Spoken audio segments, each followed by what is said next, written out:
Welcome back to 52 at 52. I'm Matt McDowell, and I'm counting down the 52 jobs I've had here in my life on the planet, 52 years old. And welcome to job number 25. We're getting close to the halfway point.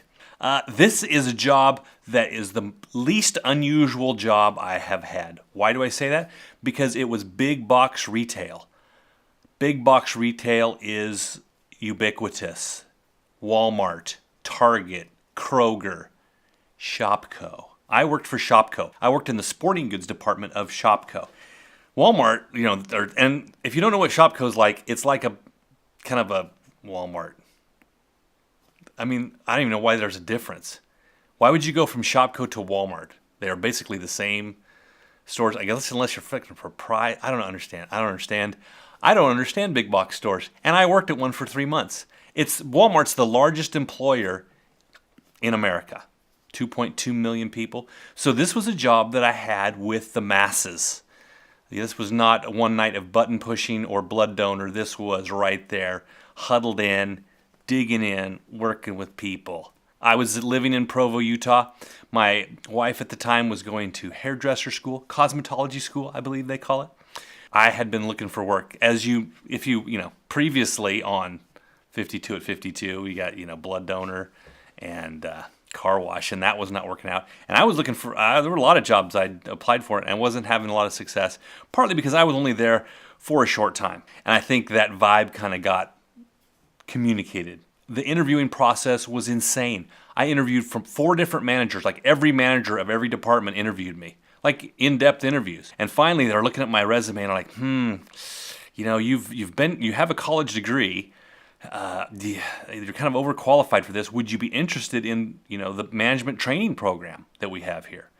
And at the time, I'm like, absolutely yes, because I knew that if I said no, I'm only going to be here for 3 months, I was not going to get the job. So it was like, yes, completely interested in big box retail management program, as are many people. Many people do this.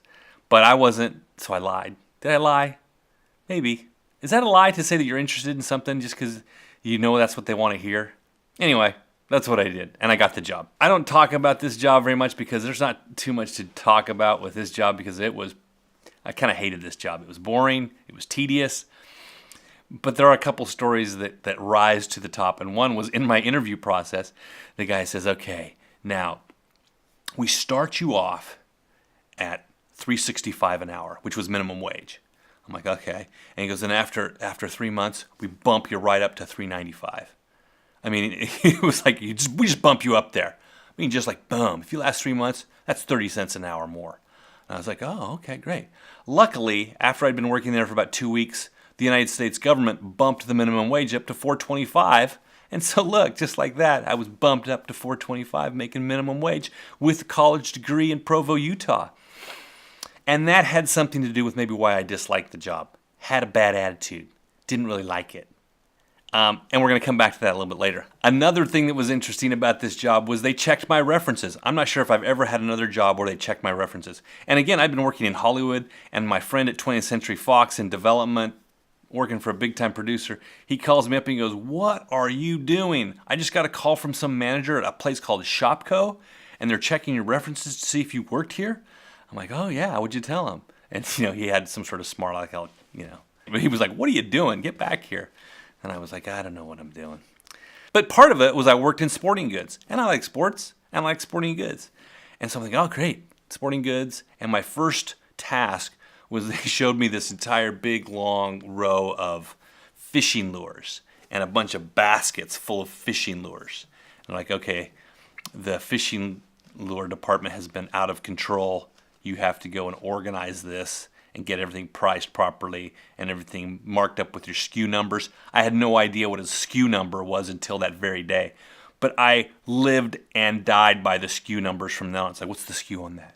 Does it have a SKU? What's the SKU? You know what? I have no idea what the word SKU means. I mean, I know what the word SKU means, but as far as SKU, sequential kilowatt unit, systematic, I don't know what SKU means. Maybe I'll figure it out and it'll be right here as little, because everyone talks 2.2 people use the word SKU, I bet, and no one knows what it means. It's like UPC code, which is UPC to pretty easy. Universal product code, right? But SKU, store killing unit, soul killing unit, maybe soul killing unit. The problem with these sporting goods is they were not your high-end A16, MEC, REI, pick a awesome sporting goods store and like that kind of store. These were the cheap, like the bikes that they had were just like these cheap, heavy bikes that people would just buy for their kids and then let them rust in the front yard. The basketballs were just these rubber things. The golf clubs were not good. Nothing was good. Everything was just kind of cheap and would do you.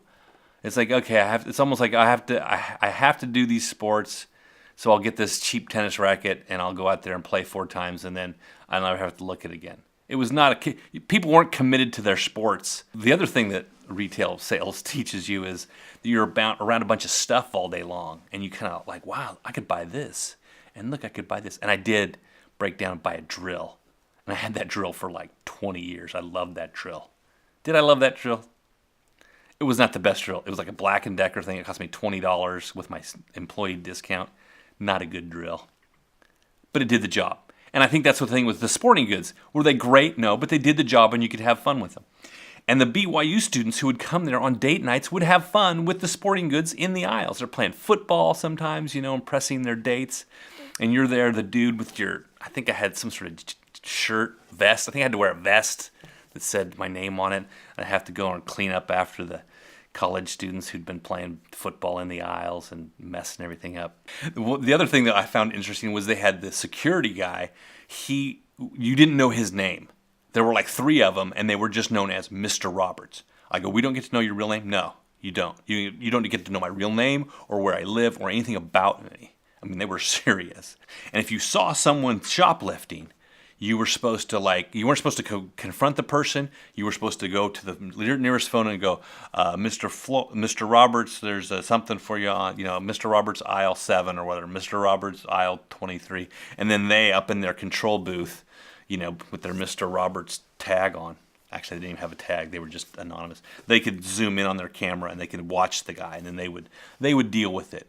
The reason I brought up the 4 interviews with the managers, they checked my references, they got me squared away. We got Mr. Roberts, security, this place is buttoned down. And I've been working there about a month and a half, and this guy shows up, and he's the new employee, and we're working the sporting goods together. So sometimes we would share the shifts, and our shifts would overlap, and we're working there, and he's a nice enough guy, And then after about a week and a half, he's gone. And I'm asked my manager, I go, what happened to so-and-so? Oh, yeah, it turns out he was wanted for armed robbery in the next county. And I'm like, what? So here I am, you check my references, you interview me 4 times, yet the guy who's wanted for armed robbery in the next county over manages to slip through? I don't know. I don't know what that says about, am I not trustworthy? They really put me through the ringer. But this other guy, they're like, you're good. Yeah, you're fine. My favorite day at Shopko was my last day, and this was a big learning. I worked there for about 3 months, and my last day, the whole thing kind of came together for me because, as I mentioned, I hated this job. It was boring. It was tedious. I had a bad attitude. I was a college graduate. I was not fulfilling my dreams. But my last day at Shopko was my absolute very favorite. Why?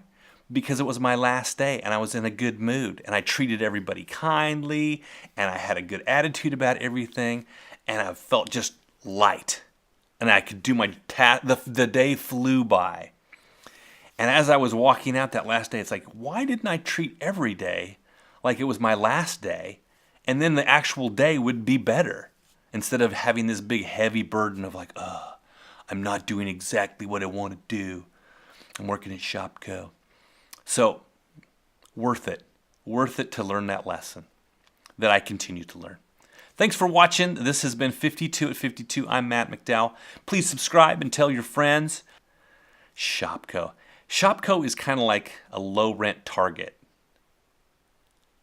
Probably. In fact, I went to Shopko recently when I was in Provo, and it was super low rent. It was like more low rent than the Walmart. I was like, I worked here. This place is a dump. Sorry, Shopko. You need to step up your game a little bit if you're going to compete with the Targets and the Walmarts of this world, because you don't have me looking out for you anymore. Maybe if I'd actually done management training, Shopko would not be in the spot that it's in right now. I could have turned that big boat around. Who knows? Thanks for watching. See you next time.